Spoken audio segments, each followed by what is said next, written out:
Имам Навави топтогон 40 хадистин 9 хадиси. Адал жашоо, тазасын тандоо. Албетте, Алла ар кандай кемчилик жана айыптан таза.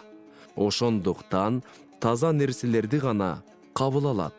Алла пайгамбарларына буйруган нерсени момундарга да буйруп мындай деген: О, пайгамбарлар, адал жана таза нерселерден жеп ичкиле, туура жана жакшы иштерди жасагыла.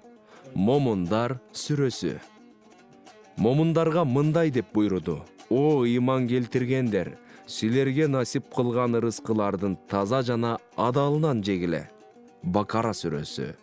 Пайгамбарыбыз саллаллаху алейхи вассалам андан кийин алыскы сапарга чыгып, чачы сакалы саксайып жүдөгөн, бети башы чаңга булганган адам колун жогору көтөрүп: О жараткан эгем, о жараткан эгем деп дуа кылгандыгын айтып, анан мындай деди: чындыгында анын жегени арам, ичкени арам, кийгени арам, арамдан азыктанат.